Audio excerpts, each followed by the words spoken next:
Salut, c'est Fanny. Aujourd'hui, on sort les baskets et on va faire un tour en hydravion.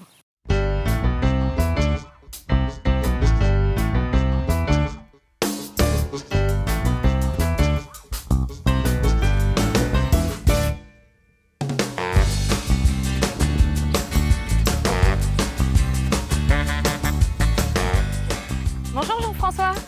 Bonjour Fanny. Alors toi tu es pilote d'avion, c'est bien ça, et aujourd'hui on va faire de l'hydravion. Exactement, je suis pilote d'hydravion ULM puisque c'est un ULM. Et on commence par l'équipement.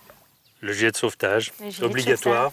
Au cas où on tombe dans l'eau. Exactement. On est d'accord, Ça le arrive but, jamais, voilà, hein. c'est pas de tomber Je te dans l'eau. rassure, comme un gilet tu l'enfiles, c'est tout simple. Voilà, on l'accroche devant, c'est comme un casse-tête chinois. Les deux boucles ont la même taille, on resserre un peu. Faut pas que ça te serre. Eh bien, c'est parti alors. C'est parti, on va embarquer de l'autre côté pour toi. Allez.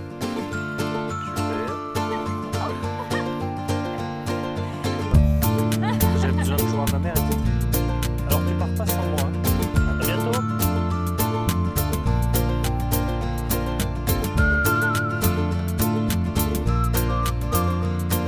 Donc on ferme la verrière, comme ça. Regarde comment je fais, si jamais je vais l'ouvrir. Là. Là on va mettre les allumations, la pompe carburant. Look, gaz réduit, personne autour. On y va, on démarre. Pression d'huile, on met la radio, point d'atterrissage et on va pouvoir mettre le casque.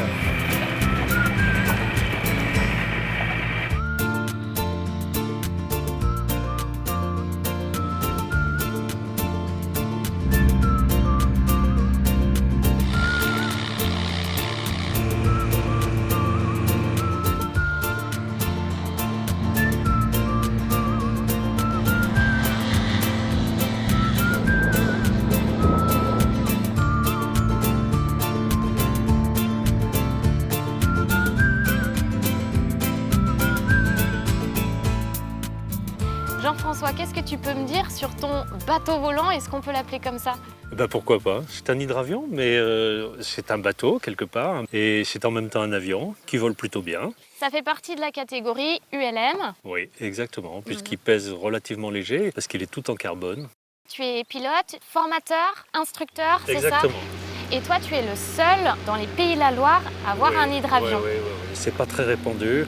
On a une association dont je suis vice-président, qui est l'association française d'hydraviation, qui essaye de relancer l'hydraviation en France, puisque le premier vol d'un hydravion, c'était en France, c'était en 1910, c'était Henri Fabre.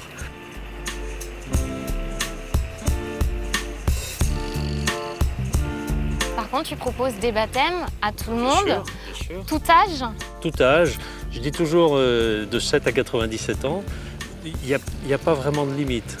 En bas âge, il faut quand même avoir une corpulence suffisante pour pouvoir voir dehors, parce que sinon on ne verra rien du tout pour un petit bout de chou. Mais avec un réhausseur, avec l'accord des parents bien sûr, avec un gilet enfant, c'est tout à fait possible. Et il suffit juste de réserver. Oui. On t'appelle. Sur Eldor, on peut acheter son billet à l'avance, on peut aussi me le régler sur place évidemment. Tu fais des menus en fait à la carte en fonction des personnes, ce qu'elles souhaitent. En quelque sorte, oui. Je propose en fait des formules de quart d'heure en quart d'heure. Donc ça débute à 15 minutes. 15 minutes, ça permet au moins de décoller une fois dans sa vie sur l'eau et de se reposer sur l'eau, d'avoir un petit aperçu très local du marais desséché, puisque c'est le marais desséché qui nous entoure. Après, avec une demi-heure, je propose d'aller jusqu'à la pointe d'Arcet, qui est un site assez magique à survoler. Et puis, un peu plus loin, avec 45 minutes, on peut aller faire le tour de l'île de Ré. C'est aussi un survol assez sympa. Et en une heure, on peut aller un petit peu plus haut, on peut aller jusqu'à Jars-sur-Mer, sur Saint-Vincent, La Tranche, etc. Parfait. Merci beaucoup. Ça t'a plu? Ouais, vraiment top. Même pas peur? Non, je m'attendais à avoir peur et finalement, vraiment sympa. T'as touché un peu les commandes, t'as vu? Oui. C'est pas si dur? Non. Bon. J'ai touché, mais je pensais un petit peu plus, mais en fait, c'est quand même l'appréhension. Hein. On a peur de Ouais. faire des bêtises. Bah non, t'en as pas fait. À refaire alors. Exactement, à refaire. La balade en hydravion est terminée. Je vous conseille vivement de contacter Jean-François Monnier pour faire cette balade. C'est le seul à la réaliser dans le département, mais également dans les Pays de Loire. Il faut réserver surtout. Voilà, Ton Goût Basket, c'est terminé. On se retrouve très vite pour une nouvelle émission.